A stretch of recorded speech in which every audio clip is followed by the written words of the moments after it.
Listo. Bueno, muy buenos días para todos.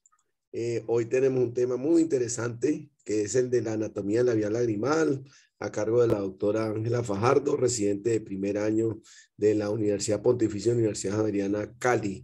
Bueno, listo, Ángela María.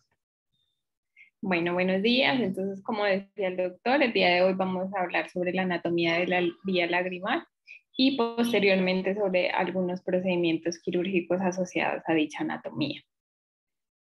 Entonces vamos a empezar con la anatomía.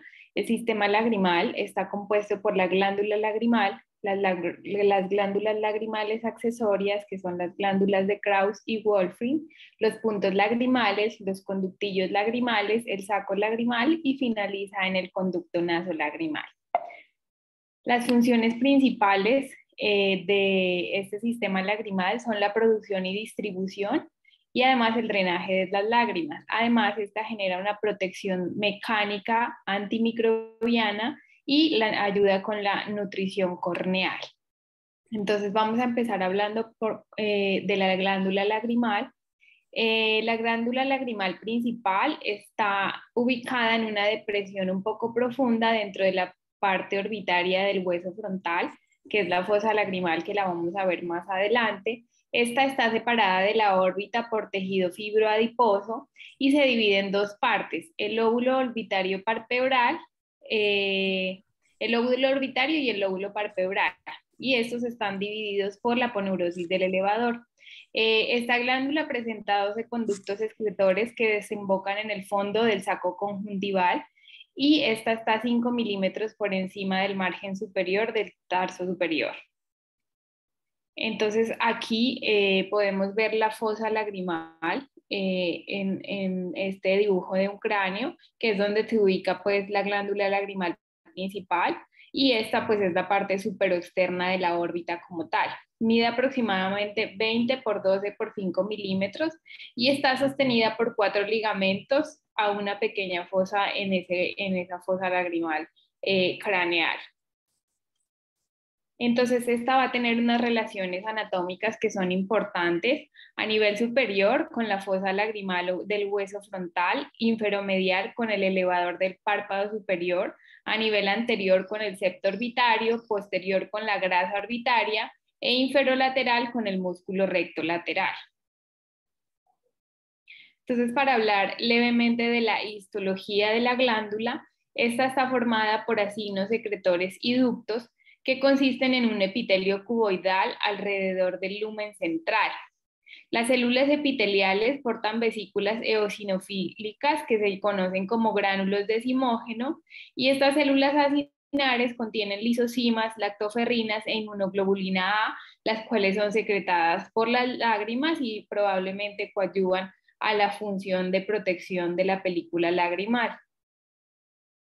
En cuanto a la irrigación y drenaje de la glándula, la irrigación está dada principalmente por la arteria lagrimal, la cual proviene de la arteria oftálmica, y el drenaje está dado por la vena oftálmica superior, la cual drena al seno cavernoso. Vamos a hablar sobre la inervación. Entonces, la inervación parasimpática, principalmente tenemos fibras secretomotoras que estimulan la secreción de la glándula lagrimal. Estas neuronas parasimpáticas abandonan el sistema nervioso a través del nervio facial, después se continúan en el nervio petroso mayor y en el nervio del conducto pterigoideo. Posteriormente alcanza el ganglio pterigopalatino y sinapta con las neuronas simpáticas postganglionares hasta alcanzar el nervio maxilar. Este viaja por la ramificación, que es el nervio cigomático, y continúa hasta que se emite el nervio cigomático temporal, que se va a distribuir en fibras parasimpáticas postganglionares para finalmente llegar a ser el nervio lagrimal. Y la inervación simpática, entonces tenemos que las fibras simpáticas tienen una ruta muy parecida a la parasimpática, donde las neuronas simpáticas postganglionares que se originan en el ganglio cervical superior Viajan con el plexo que rodea la carótida interna y lo abandonan a través del nervio petroso profundo. Se van a continuar con el nervio del conducto pterigoideo y se introducen al ganglio pterigopalatino para llegar finalmente a la glándula lagrimal. Entonces, como les mencioné, también tenemos unas glándulas accesorias, que son las glándulas de Krauss, que aproximadamente son 40 en el fornix superior y 6 en el fornix inferior. Y tenemos las glándulas de Wolfram, que son aproximadamente 3 en el margen superior del tarso superior y que están ubicadas en el repliegue semilunar, como lo vemos en la imagen. Estas responden por la producción basal de la secreción lagrimal, sin embargo, pues su producción no es suficiente en caso que haya una insuficiencia de la glándula lagrimal principal. Bueno, entonces pasamos a hablar ya del sistema lagrimal excretor. Este es un sistema de drenaje y va a contar con las siguientes estructuras. Inicia con los puntos lagrimales, los cuales se ubican en el borde posterior del párpado, en la unión entre la pars ciliaris y la pars lagrimalis, y estos van a pasar a ser los canalículos, que usualmente son el canalículo superior y el canalículo inferior, los cuales en su mayoría se fusionan en el canalículo común y finalmente pasan pues al saco lagrimal. El saco lagrimal tiene una longitud estimada de 10 a 12 milímetros con un diámetro horizontal de 5 a 6 milímetros aproximadamente. Y este va a reposar en el hueso lagrimal, que va a ser muy importante para los procedimientos quirúrgicos tenerlos en cuenta, y finaliza en el conducto nasolagrimal, que tiene una longitud estimada de 12 milímetros en adulto, y el cual desemboca en el meato nasal inferior, lateral e inferior al cornete inferior, y finaliza en una cubierta mucosa que se conoce como la válvula de Halsner. Entonces, los puntos lagrimales, vamos a encontrar que el punto superior se ubica a 6 milímetros del canto medial en la zona más posterior, y el punto inferior a 6.5 milímetros del canto medial, y es más fácil visualizarlo que el punto lagrimal superior. Por eso algunas veces puede olvidarse examinar al momento de la valoración oftalmológica, entonces es importante recordarlo para también examinarlo. Miden aproximadamente 0.2 a 0.3 milímetros de diámetro y su posición hace que el drenaje lagrimal sea adecuado, el cual pues no va a ser adecuado en algunas patologías como el ectropia. Entonces, vamos a hablar levemente de la carúncula lagrimal. Esta se sitúa en el área del canto medial, nasal al punto lagrimal y al lacus lagrimal. Es un componente de la fascia calzulopalpebral del recto medial y es importante porque aparentemente su función se asocia con la secreción y drenaje de las lágrimas. Esta deriva embriológicamente del párpado inferior y contiene algunas glándulas sebáceas, por eso puede contener también pelo y otros anexos cutáneos. Y pues tiene fibras musculares lisas, que probablemente es la que ayuda a mantener el área del saco lagrimal, el área del lago lagrimal, perdón, para que después este drene por los puntos lagrimales. Entonces, los puntos lagrimales se van a continuar con los canalículos lagrimales, que como les mencioné son el superior e inferior. Cada punto van a tener su canalículo correspondiente y el 90% se van a unir en un canalículo común antes de llegar al saco lagrimal. Bueno, este usualmente es el canalículo común, mide de 2 a 5 milímetros e ingresa al saco lagrimal teniendo una válvula que se llama la válvula de Rosenmüller.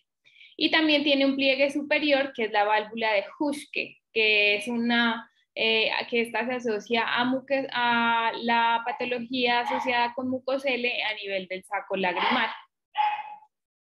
Bueno, en cuanto a la bomba lagrimal, es importante saber que durante el cierre palpebral, la parte distal del lumen del canalículo se estrecha, que es conocido como el músculo de Horner, y este tiene una influencia de compresión sobre todo este sistema de drenaje lagrimal que se conoce como el efecto Venturi. Y cuando los párpados se abren, el lumen se dilata y esto causa la absorción del líquido, que es lo que del líquido lagrimal, que es lo que se conoce como el efecto Bernoulli. Entonces, en cuanto al saco lagrimal, este está ubicado en la fosa del saco lagrimal. Su parte central está cubierta por el tendón cantal medial y la parte superior del saco se conoce como el fornix. Depende de su posición contra el ligamento, este puede tener una localización alta, baja o normal, y este se expande cuando se cierran los párpados. Tiene una longitud de 12.5 milímetros aproximadamente, con un diámetro de 25 milímetros y alcanza a tener un volumen de lágrimas de 0.1 milímetro. Las paredes, pues, del saco lagrimal no tienen fibras musculares inferiores, por eso los ligamentos que les mostré en la diapositiva anterior y toda la función de los párpados ayudan al drenaje adecuado, pues, de las lágrimas. Entonces, el saco lagrimal tiene una parte distal estrecha que se continúa hacia el conducto nasolagrimal. Y este estrechamiento distal del saco tiene una membrana mucosa también que se conoce como la válvula de Krauss, que es la que separa el saco lagrimal del conducto nasolagrimal. Para hablar ya del conducto nasolagrimal, este representa la continuación inferior del saco lagrimal y desciende con una angulación ligera, como lo podemos ver en la imagen, para desembocar en el meato nasal inferior. Entonces, este se divide en dos partes, la parte superior que es la orbital y la parte inferior que se ubica en la parte ósea del conducto lagrimal. Como les mencioné, pues finaliza en el meato nasal inferior, detrás del cornete nasal inferior y tiene una longitud de 12 hasta 28 milímetros en adultos y finalmente, como les mencioné, termina en un pliegue mucoso que se conoce como la válvula de Hasner. Entonces, este es importante clínicamente porque la acumulación excesiva de líquido en los conductos puede generar un edema de mucosa, una constricción del lumen del conducto y su cierre temporal, que es lo que nos puede producir algunas sintomatologías por la cual puede consultar el paciente. Entonces, para mencionar esta pequeña anatomía que parece pues mínima, tiene todas estas válvulas que son las que ayudan con el sistema de drenaje y circulación a través del ojo, de la vía de las lágrimas, y esto pues tiene una cubierta epitelial tipo válvula que lo que ayudan es evitar el flujo retrógrado de las lágrimas. La principal es la válvula de Hasner, que es también la más desarrollada y pues está distal al conducto lagrimal. Esta válvula se puede imperforar y esta es una de las principales causas de obstrucción congénita del conducto lagrimal y puede pues ocasionar en estos recién nacidos epífora y dactiocistitis crónica.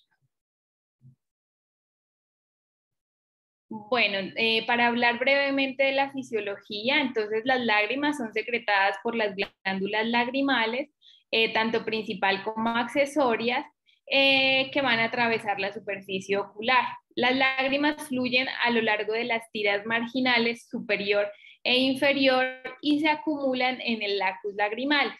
Finalmente, estas pasan a los canalículos superior e inferior, y el párpado evita el reflujo de este lagrimeo. Entonces, los ojos abiertos van a hacer que el canalículo y el saco se expandan para que finalmente la lágrima pase al saco lagrimal y finalice su drenaje. Entonces, uno de los principales síntomas asociados a patologías de la vía lagrimal es la epífora, que consiste en el desbordamiento de lágrimas en el margen palpebral. Esta hipersecreción puede ser secundaria a una enfermedad del segmento anterior, como el ojo seco o una enfermedad inflamatoria, o puede ser por drenaje defectuoso del sistema de drenaje. Y esto puede ser causado por un ectropion, por una obstrucción o por una falla en la bomba lagrimal que se puede asociar a una parálisis facial. Entonces, en cuanto al examen de la vía lagrimal, es importante preguntar sobre hipersecreción, molestias oculares, hiperemia, si esto es desencadenante por el frío o viento para ver si tiene un componente alérgico, si tiene atenuantes y si la lágrima se derrama sobre la mejilla frecuentemente. Y en el examen externo, pues es importante valorar si hay anormalidad lagrimal. La lámpara de hendidura, como les mencioné al principio, hay que examinar los puntos lagrimales tanto superior como inferior, cómo se encuentran los párpados, si hay un desbordamiento lagrimal o si hay algún tipo de secreción que se pueda asociar a una obstrucción. También ver cómo está el estado de la piel, si hay alguna lesión palpebral y se debe pues palpar el saco lagrimal para ver si de pronto encontramos reflujo, dolor o si encontramos cálculos. Sin embargo, si sospechamos que un paciente tiene una dacriocistitis, es mejor evitar la palpación porque pues esto puede ser altamente doloroso para el paciente.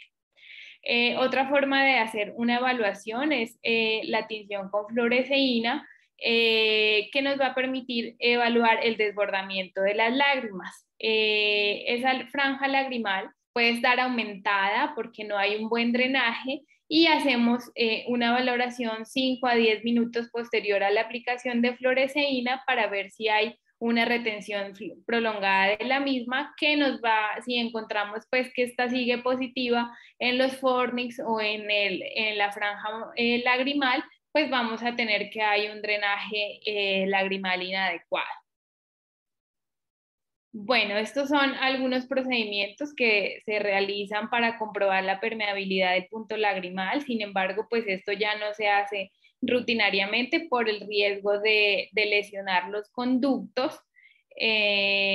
Esta vía lagrimal se puede explorar con diferentes estudios e imágenes diagnósticas. Entre estas están la dacriocistografía de contraste, que implica pues la inyección de un medio de contraste en los canalículos para posteriormente captar las imágenes y definir si hay algún grado de obstrucción, de divertículos, fístulas o algún defecto de llenado, como lo podemos ver pues en la imagen de la derecha. También tenemos la gammagrafía nuclear, la cual evalúa como tal el drenaje lagrimal y se hace una marcación de lágrimas con una sustancia radiactiva. Esta es menos detallada que la dacriocistografía y puede hacernos una localización del bloqueo o la obstrucción y saber si esta es parcial o funcional. O también nos sirve para confirmar si el drenaje es normal y si tenemos una duda para saber si el paciente debe ser o no llevado a cirugía, pues esta es la que nos va a ayudar de pronto a definir esa parte. También pues en algunos pacientes se pueden tomar tomografía y resonancia magnética, dependiendo pues del examen y de los hallazgos en las otras imágenes que encontremos. En cuanto a un dato adicional, es importante que algunos pacientes pueden presentar un conducto lagrimal accesorio, el cual es un conducto lagrimal anómalo que sale en la piel y pues el paciente puede notar que hay lagrimeo por este conducto. El tratamiento es pues resecarlo, una excisión simple de elección, pues si se considera necesario, ya que puede ser pues una fístula lagrimal que es mejor retirar para conservar el drenaje lagrimal adecuado. Y pues, porque es importante conocer a la anatomía también, porque muchas veces de pronto en urgencias nos llegan pacientes con traumas, entonces no hay que olvidar la evaluación de la vía lagrimal para diferir aculoplastia de sus pacientes tempranamente y evitar complicaciones posteriores o cirugías tardías que pueden ser más difíciles de recanalizar dicha vía. Entonces ahora vamos a hablar de la dacriocisto-rinostomía abierta versus la endoscópica, pero no pues entre cuál es la elección, sino las características anatómicas de cada uno de los procedimientos que se realizan para la desobstrucción de la vía lagrimal. Entonces la dacriocisto-rinostomía es una cirugía en la vía lagrimal que lo que hace es generar una fístula entre el saco lagrimal y la cavidad nasal para eliminar algún tipo de obstrucción en el conducto nasolagrimal. Esta se puede realizar externa o endoscópica, que es a través de la nariz, y tiene algunas indicaciones resumidas que les traigo aquí, que son epífora crónica por obstrucción del conducto, dacrocistitis recurrente o crónica, pero no en estado agudo, sondajes o intubaciones fallidas previamente para mejorar pues la vía, y las contraindicaciones son una dacrocistitis aguda o un tumor maligno del saco lagrimal, donde las conductas pues son diferentes. Entonces es importante evaluar los objetivos y riesgos del procedimiento antes con el paciente, cuáles son los riesgos y los beneficios entre la externa y la endoscópica. Es importante de informarle al paciente cuál es la tasa de éxito y de fracaso, que usualmente es mayor al 95% cuando la anatomía es normal. Cuando se planea hacer una DCR externa, hay que explicarle al paciente la ubicación y el tamaño de la herida.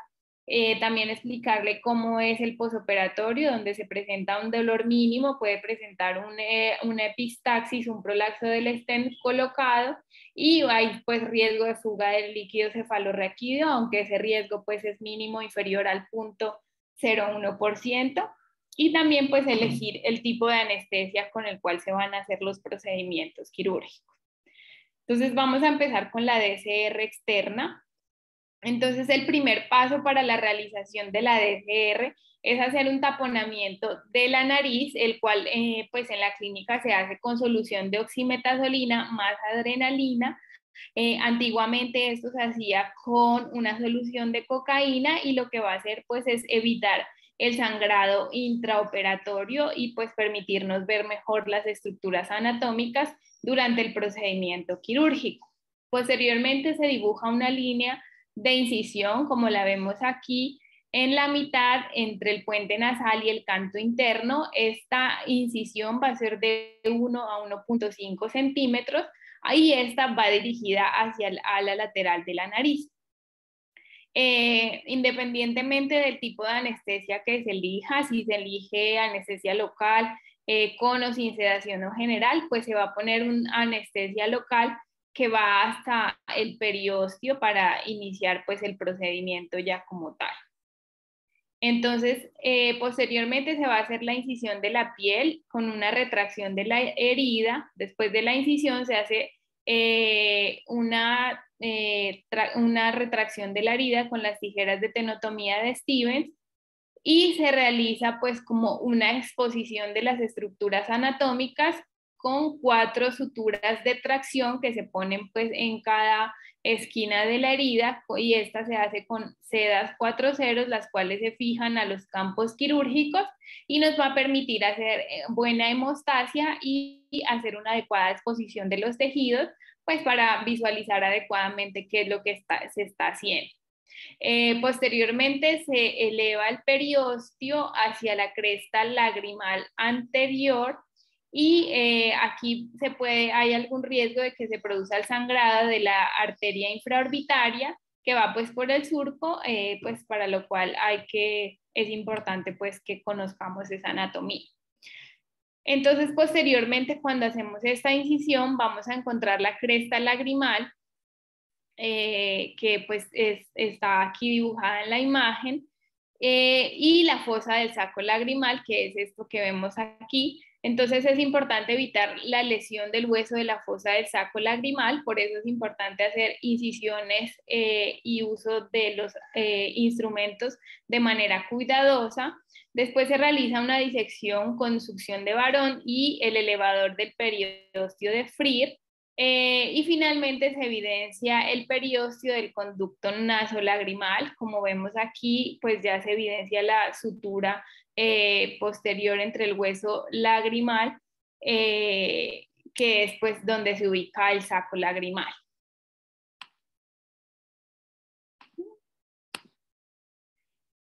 Posteriormente, entonces, se realiza la osteotomía. Entonces, esta es una incisión en el periósteo hasta el hueso, y para eso se utiliza una pinza pequeña arterial curva o un elevador de periósteo de Freer, y esto lo que va a hacer es perforar el piso de la fosa lagrimal con el fin pues de generar acceso a la parte nasal. Posteriormente, después de perforar ese piso, entonces empieza a hacer una ampliación de la osteotomía con las puntas de la pinza arterial, como vemos aquí, se empiezan a abrir suavemente y con el fin de ampliar ese ostium. Esto también se puede hacer con un punzón de Hardy de 90 grados. Esto se hace con el fin de poder introducir la gubia de Kerrison para agrandar dicha osteotomía posteriormente.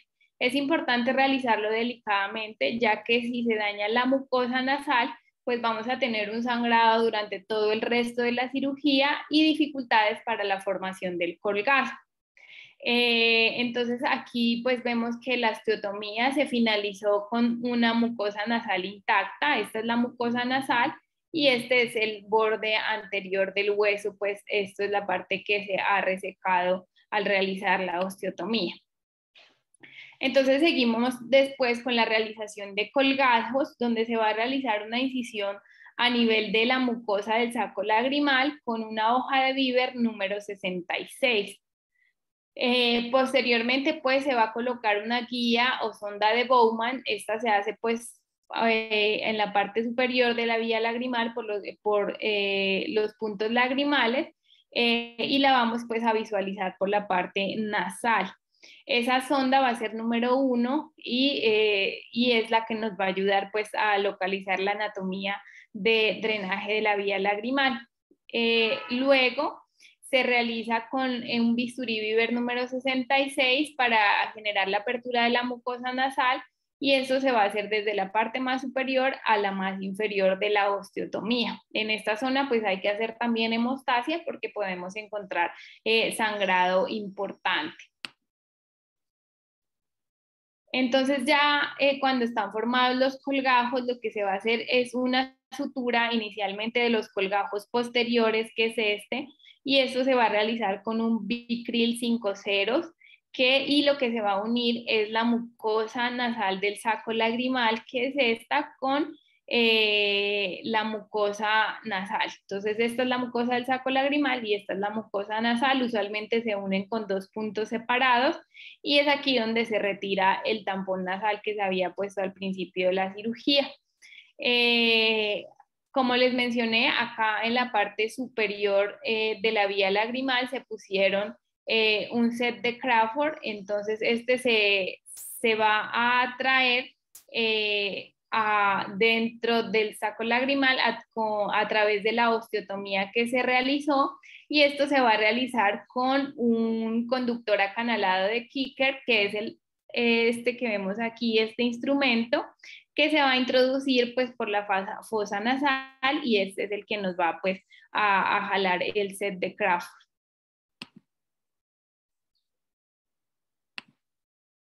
Entonces ya se finaliza con el cierre de la herida, donde se hace el cierre de los colgajos anteriores de forma similar a como se cerraron los colgajos posteriores, con la mucosa nasal y con el saco lagrimal. También se hacen 2 puntos con Bicril 5 ceros. Y finalmente, pues esta es pues la imagen en dibujo y esta es la imagen pues anatómica real. Y finalmente, pues se hace un cierre de la piel con Prolene 6 ceros. Entonces, posterior a la DSR externa, es importante asegurarse de que la endoprótesis no esté apretado en el canto interno, ya que este nos puede generar dificultades en el drenaje posteriores a la cirugía. Y entonces ahora vamos a hablar de la DSR endoscópica y pues cómo se evidencia la anatomía en este tipo de procedimientos. Entonces, ¿qué es importante saber de ella? Pues que se va a requerir que el cirujano tenga una habilidad con el uso del endoscopio y entrenamiento para que pues la tasa de éxito sea, como se mencionó al principio, sea tan más alta pues que la tasa de fracaso, y se debe hacer también buena hemostasia intraoperatoria para que se puedan visualizar adecuadamente todos los tejidos. La ventaja de esta pues es que no presenta la herida facial que se hace en la cirugía externa y no altera el parpadeo reflejo, que sí se puede alterar con la cirugía externa. Los pacientes jóvenes la van a preferir, en particular pues mujeres por el riesgo y personas con el riesgo de cicatrices queloides o hipertróficas. Sin embargo, pues esta es la que está indicada, este abordaje es el que está indicado de manera inicial. La anestesia se puede hacer local con o sin sedación o anestesia general, y también se debe realizar un taponamiento nasal con oximetazolina más adrenalina, el cual se retira una vez se inicia el procedimiento para poder visualizar toda la parte del abordaje nasal. Entonces esta se empieza con una infiltración de lidocaína más adrenalina en el cornete medio por encima del cornete inferior y el tabique nasal. Posteriormente se hace un taponamiento nasal con adrenalina por 5 minutos para que haga pues como la hemostasia, se retira el taponamiento y se va a utilizar un endoscopio de 0 grados de 4 milímetros en adultos y en niños de 2.7 milímetros. Posteriormente, pues se retiran los tapones nasales y es cuando se va a iniciar el procedimiento quirúrgico como tal. Entonces, el procedimiento empieza a nivel transnasal, donde se inserta una hoja de media luna de facoemulsificación en la nariz para hacer una incisión en la mucosa nasal que va a ser de 7 a 10 milímetros y se va a localizar anterior al cornete medio hasta unos milímetros antes o por encima del cornete inferior. Posteriormente se hacen unas incisiones adicionales, que son estas, que son superiores e inferior a 90 grados de la incisión principal, que es esta. Y aquí pues tenemos otra imagen de cómo se realizan las incisiones ya pues de una endoscopia real. Esto se hace con el bisturí de Crescent de 90 grados y se levanta pues el colgajo de la mucosa nasal y se deja reposando sobre el cornete medio para que este quede indemne. Entonces, posteriormente se va a insertar en la cavidad nasal un sacabocados que lo que va a permitirnos hacer es una laminectomía, como vemos acá, y esta laminectomía pues nos va a permitir morder el hueso anterior al proceso frontal del maxilar superior hasta generar la exposición del saco lagrimal, que es a donde queremos llegar. Aquí en esta imagen podemos ver cómo se hace un levantamiento del colgajo con un desperiostizador de Fried en la fosa nasal derecha, y aquí vemos cuando se realiza una exposición de la cobertura ósea del saco, donde se evidencia el hueso lagrimal y la apófisis ascendente del maxilar. Entonces ya ese hueso lagrimal delgado que se encuentra detrás del saco lagrimal se puede extraer con unas pinzas de Blanquet White que son pequeñas, y esto pues nos va a permitir extraer todos los restos óseos que se requieran pues para realizar adecuadamente la osteotomía. Cuando ya no se puede extraer más hueso, de pronto por el grosor óseo, se puede usar una fresa de diamante curva de 2.9 milímetros, que además tiene un sistema de irrigación y succión que nos va a permitir visualizar mejor las estructuras anatómicas. Como en la externa se hace una inserción de una sonda de Bowman en 2 ceros en el canalículo superior, que es pues la guía del procedimiento. Y posteriormente se va a hacer una incisión vertical sobre el saco lagrimal. Aquí podemos ver pues cómo se realiza la abertura del saco lagrimal con el bisturí de Crescent en la fosa nasal izquierda, y se realiza ya un colgajo posterior del saco lagrimal con unas tijeras endoscópicas.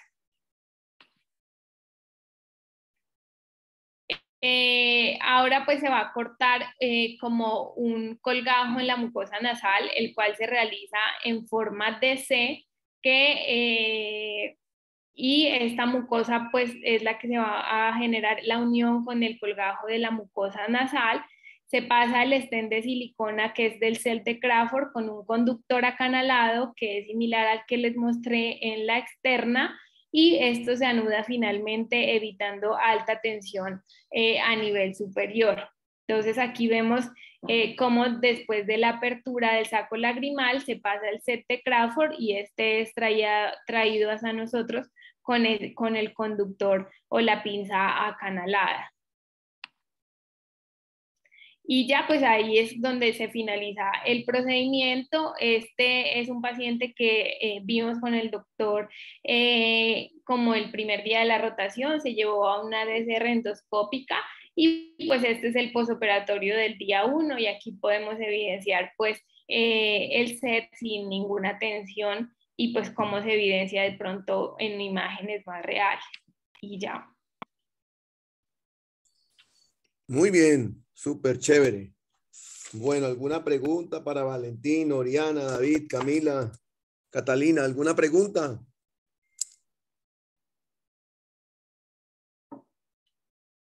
Bueno, no. Cuéntame. Que por el momento ninguna pregunta, todo fue bastante claro. Todos cuando rotaron pasaron por DCR, excepto Oriana, ¿no? Oriana no ha rotado todavía. Exacto. Pero Cata, Valentín y David les tocó, ¿no? Les tocó. Hola, doctor. Sí, buenos días. ¿Cómo vas? ¿Qué más, Cata? Bien. Doc, había unas cositas que quería como puntualizar con los muchachos sobre la exposición de la doctora. Me pareció súper chévere, la verdad. Pero sí vi, o sea, unas diferencias que nosotros tenemos en la clínica. No sé si usted va a comentar sobre lo de la evaluación diagnóstica y sobre el procedimiento por DCR endoscópica, algo al respecto. Dale. No, me gusta que participes. Cuéntanos. Entonces, pues para hablar primero sobre la parte del diagnóstico, nosotros no utilizamos la gamografía, pues nosotros no, este examen tiene una baja sensibilidad y especificidad y nosotros primamos sobre la clínica, sobre la evaluación del paciente. Es lo que siempre hemos hablado, tanto con los docentes de plástica como la doctora Dolmech, como con el doctor Gallón y con el doctor Quintero. Entonces, ese es un primer punto muy importante, porque lo que siempre debe primar es la evaluación clínica a nivel, pues a la luz del paciente. La irrigación de la vía lagrimal no es un procedimiento que se haga de rutina, pero sí es un procedimiento que hacemos para la comprobación como tal de la vía lagrimal. No sé si, Doc, usted no lo haga de rutina. Yo no hago. A mí no me gusta hacer irrigación porque a veces uno lo hace en consultorio, entonces hay varios factores para no hacerla. Uno, el principal, al paciente le duele, le molesta, entonces uno termina con ese paciente que no quiere que le hagan absolutamente en la vía lagrimal. Entonces, si lo voy a hacer, entro con el paciente, le doy órdenes y de una vez en sala de cirugía le hago la irrigación con todas las condiciones dadas y de una vez lo sondeo, si hay que intubarlo, lo intubo y si hay que darle DACRI, lo hago. Entonces trato de hacerlo siempre intraoperatoria. Ocasionalmente se puede hacer una irrigación en consultorio. Sí, eso es más o menos pues como para clarificar eso. Y lo antes otro antes de que sigas, ¿sí? Cata, yo sí pido gamografías de la vía lagrimal, pero más con un fin de soporte. Pero de localizar de como un soporte para la exacto, EPS. Exacto. Pero no como para, o sea, no como tal para usted definir si lo va a llevar a una DCR. Correcto. No, lo más importante es especificar que la dacriocistografía es el examen ideal para localizar la obstrucción, pero es un procedimiento que hoy en día ya no lo hacen casi. Hay que mandarle a un sitio que lo sepan intubar, que le sepan. Entonces, eso es para ver la localización de la obstrucción y se usaba mucho antes, ya no lo usamos ni lo ordenamos. Pedimos mejor una gamografía de la vía lagrimal, que es un procedimiento pues más fácil de realizar y que nos sirven más para complementar el estudio, pero que por una gamografía que diga que hay obstrucción, opere yo el paciente, no, prima la clínica, como dijiste. Perfecto, sigue. Bueno, y ya para hablar de lo de la DCR endoscópica, Doc, pues Ángela no mencionó, pero nosotros usamos el endoluz. Correcto. Sí, es una de las variaciones a la técnica que se utiliza en la clínica porque pues los oculoplásticos de la clínica tienen un alto entrenamiento en manejo de vía endoscópica, siendo casi que los únicos con entrenamiento. Tengo entendido que en Bogotá todo se hace abierta o si no es en compañía de otorrino. Correcto. Ellos ya hacen el abordaje nasal y ya pasan como tal los oculoplásticos a hacer el manejo de la vía lagrimal superior. Entonces ese endoluz endoscópico lo que nos hace es mucho más fácil a nivel del abordaje localizar dónde está para generar entonces la incisión a nivel de la mucosa nasal y generar entonces el procedimiento, digamos que genera un poco más de seguridad a nivel de que nosotros podemos visualizar por medio de la endoscopia dónde está el endoluz. Excelente, Cata. Me encantó porque pues Cata pues ya lleva más experiencia con esto y tiene muy claro lo de la técnica. Ángela María pues nos indicó todos los pasos perfectamente. Solamente faltó lo del secreto de la endoluz. Es un secreto porque si uno va a otro sitio a ver operar compañeros que hagan endoscópica, ellos no se ayudan de la endoluz. La endoluz es un instrumento que desechan los retinólogos y nosotros lo empleamos en la clínica y nos sirve de guía en el momento que estamos haciendo la cirugía endoscópica, que entramos por nariz y localizamos el sitio quirúrgico. Pero muy claro todo, la charla fue excelente y excelentes los apuntes de Catalina. ¿Algún comentario? No sé, muchas gracias por los comentarios. Muchísimas gracias, Angelita, muy buena. Sí, muy chévere, Ángela. Listo. Mil gracias, profe. No, lo único que yo quería decir es que esa acrio abierta sangra mucho. Ah, bueno, entonces aprovechemos los comentarios de David. La dacrio externa tiene una gran dificultad y es que usualmente, pues primero queda la cicatriz. Segundo, que no es importante porque realmente cuando uno sutura bien, esa cicatriz desaparece rápidamente, pero es un procedimiento en el cual el paciente se demora más en recuperarse. Ustedes ven un paciente al otro día de una endoscópica y parece que no hubiera sido operado.